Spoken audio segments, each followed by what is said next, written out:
Today we will be installing a Grand Cherokee pump inside of a 1998 XJ. Just removing the coolant line here.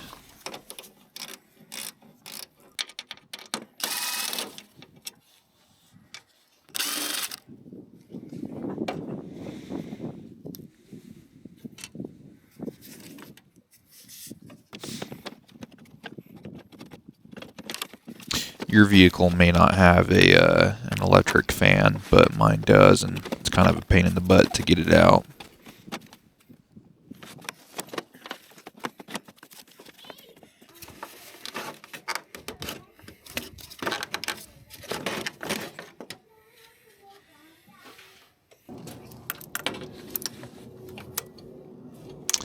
Next, you'll have these 3 bolts. That is the power steering pump bolts. You'll take those out.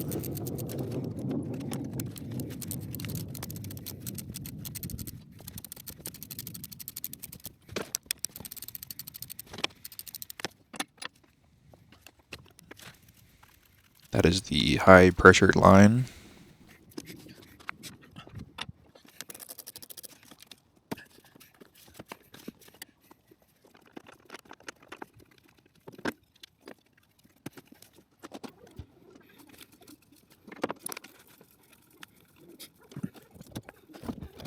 Your pump may look a little bit different than this. This is actually already a Grand Cherokee pump that someone's previously installed that went bad.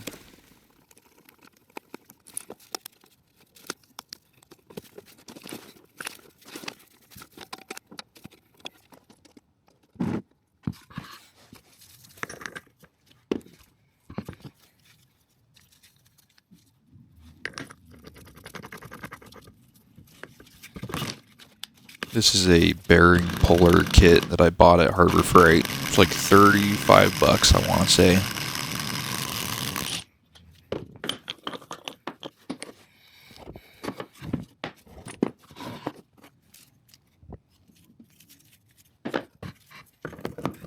You do need to take off the high pressure fitting off of the old pump and put that on the new pump so that your high pressure line will be able to thread into it.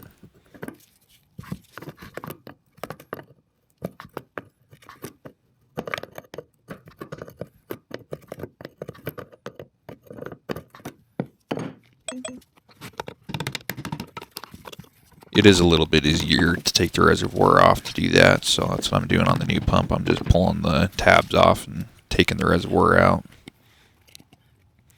When you go to reinstall the reservoir, you need to be careful about making sure you get the O-ring in the right position so that it does not leak between the pump and the reservoir.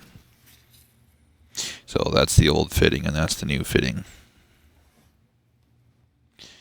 You want to use the old one.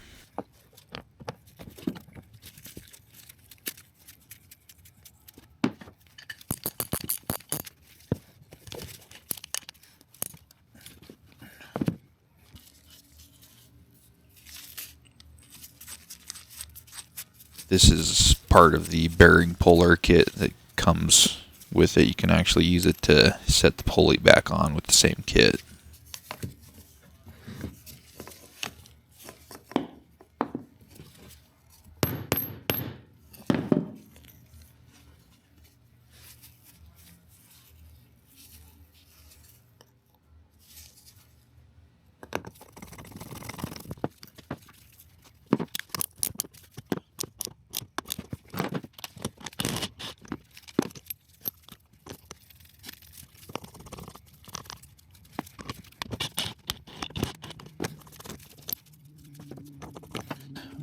So let me show you what I got going on here. This is the old pump that came out of the XJ.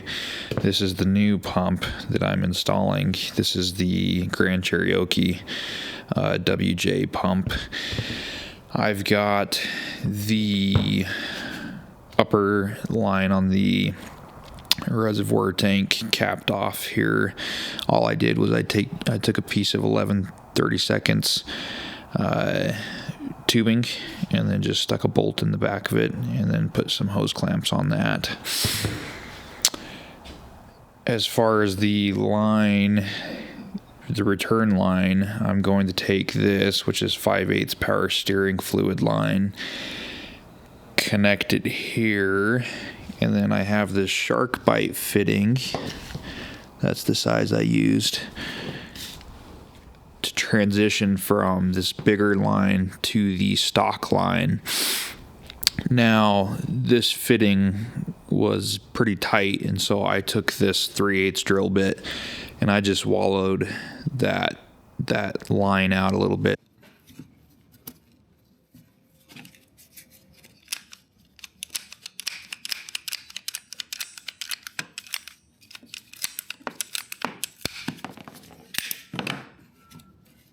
When I went to install that line on the vehicle, it had a lot of kinks in it, so I decided to add some 90-degree elbows in the line, which is what I'm doing here.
Again, these 90-degree fittings are needed so that you don't have kinks in the return line.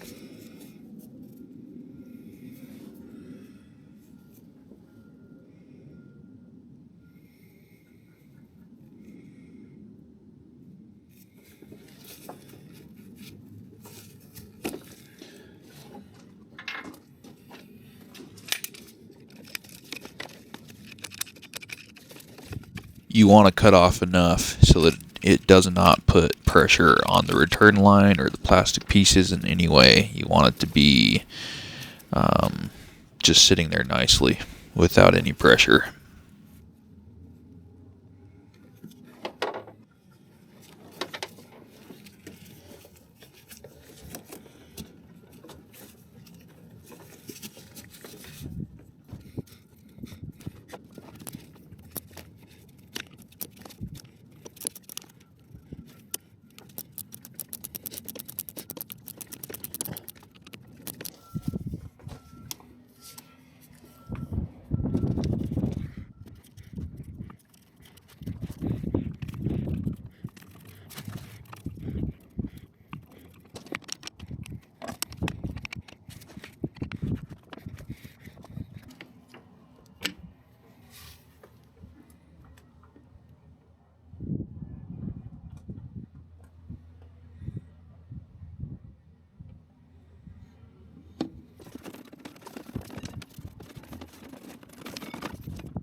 Now, if you just installed your pump and you have no power steering available to you, it could be the veins in the pump are seized.